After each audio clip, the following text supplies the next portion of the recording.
So like some say that Sri Brahma ji is the creator, some say Sri Vishnu ji is Satgun ji is creator, some say Tamogun Shiv ji is the creator, and some say that Sri Brahma Rajogun is the creator of all universes, pious souls.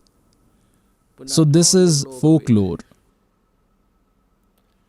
And some who worship Durga say that Durga is the creator of everyone. The ones who worship Sri Devi ji believe her to be the supreme. And the ones who worship Brahm, they believe him to be supreme. So pious souls, first we will have to see this map. We will again look at the map in the form of our holy books, and we will see what guidance we get from them. Then we will get the satisfaction. Until now, we are listening to different things about gods from people. Some great sage has given some form of knowledge. And we are students, we are devout. Whatever knowledge, whichever saint gives us about the God, we believe it without any doubts, without any objection. We accept it. So pious souls,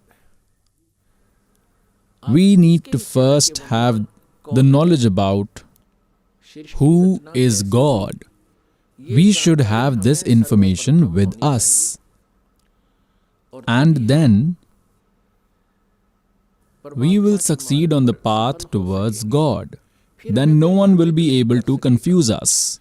It is said in Srimad Bhagavad Gita, chapter number 16, verse number 23, those who reject the injunctions of holy scriptures and follow the way of worship according to their willfulness, that is, oppose the teachings of holy scriptures, undertake obeisance of their wish, which is not present in holy books, that obeisance is futile. They neither move to higher realms, nor do they get any happiness or any powers. That is, it is useless.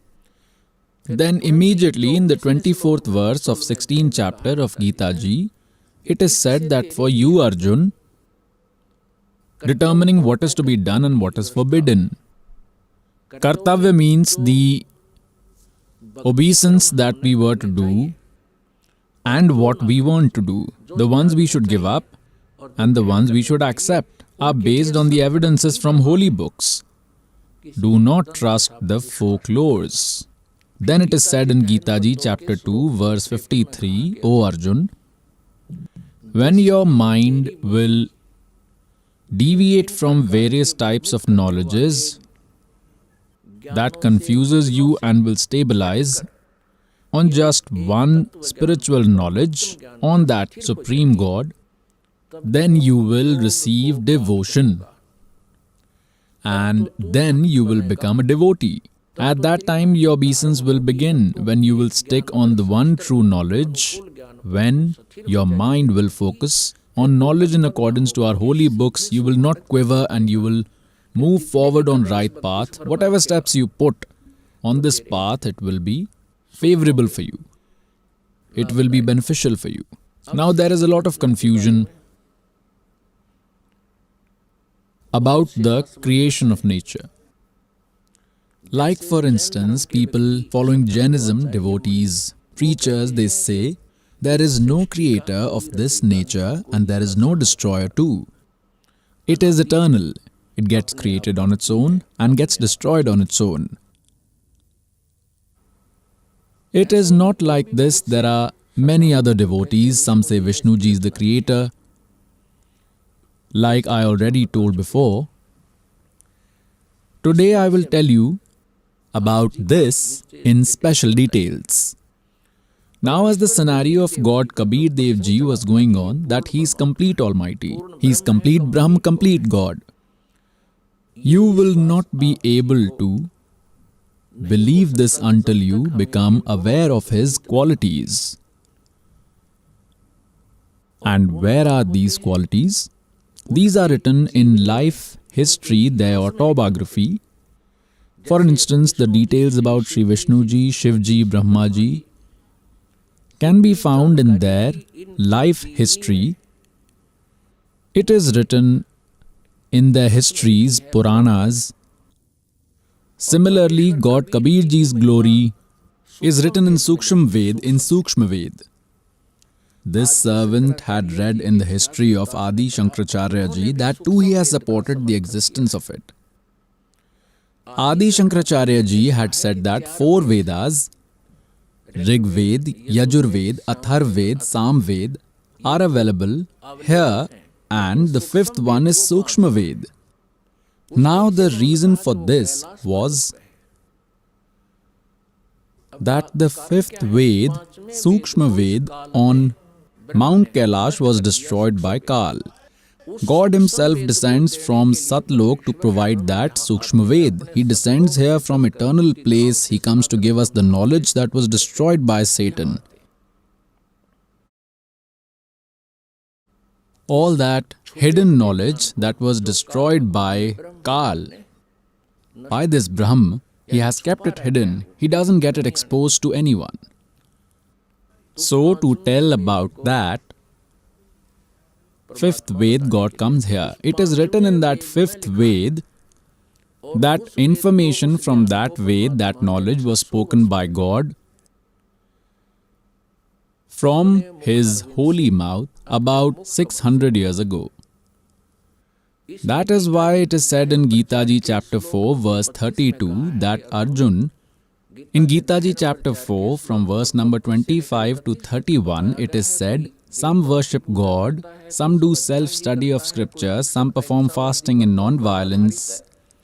Some think that they are successful just by doing pranayam. The detailed information about all this knowledge about these religious rituals is given in Gita Ji chapter 4 verse 32, that it is in the voice of Sachidanand Ghan Brahm, the complete God.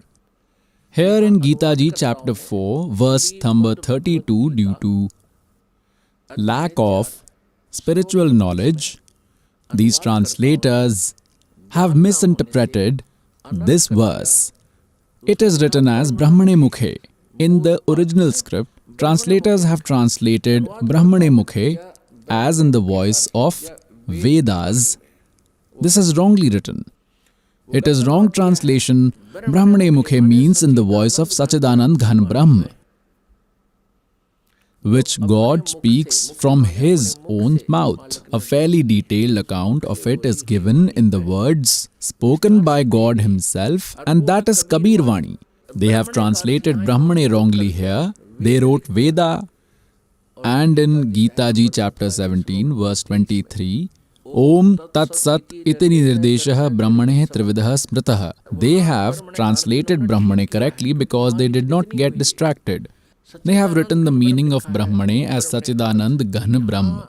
So here in the verse 32 of chapter 4, we will have to write the meaning of word Brahmane as Sachidanand Ghan Brahm in given details. Then in chapter 4 verse 34 it is said that true spiritual knowledge is written in the 5th Veda, the Sukshma Ved. And to understand that true spiritual knowledge, take the refuge of an enlightened saint, prostrating before them and asking them questions without any deception. That enlightened saint will give you the true spiritual knowledge.